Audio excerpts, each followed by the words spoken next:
My name is Simon Hauser, and I've been DJing since about '94. Started buying records around then. I've been going to parties. A couple years before that, probably around '92, started going out a lot.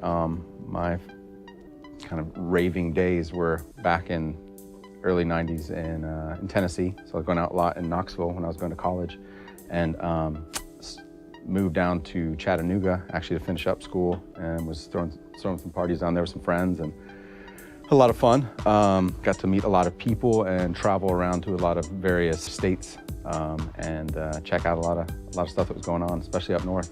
Was influenced by a lot of disco house and funky tunes and things like that, so it was really kind of fun to go and hear these guys play it live. Nashville is a big hotbed, and then driving up Chicago, and definitely going down south, you hear a lot of stuff as well.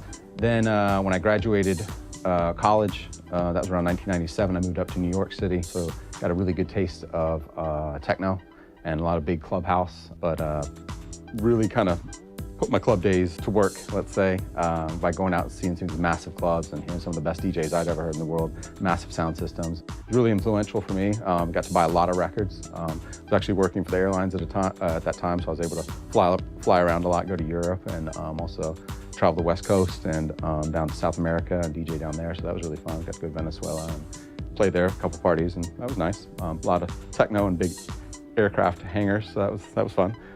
But dragging your records around was always a tough one, so, loved it. And then after that, met a few friends that were from West Coast and said, hey, why don't you come on out here? And I got to play a few parties before I did, and then moved out to Seattle, and it's been 13 years now, so that was 2003, and so been here since then. I'd say affiliations for me have been mainly working with John Lee in the studio under the moniker of Lee Hauser.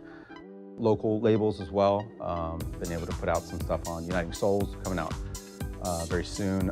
Some Kiko Records up in Canada. Been gracious enough to put our music out, and Filter Music, and just a lot more. Outside of that, work in the studio with Joe Parker from Anandamide Records. Been putting out some stuff on his label for years. And other than that, Jason Tokita, roommate back in the day and great friend of mine. He's been really pushing it, and trying to work a little bit more with him. And other than that, just doing my solo project under Simon Hauser, and got an album going to be coming out on Anandamide Records later in this year. It's got about 13 tracks on that one, but other than that, just pushing along, get some singles out, and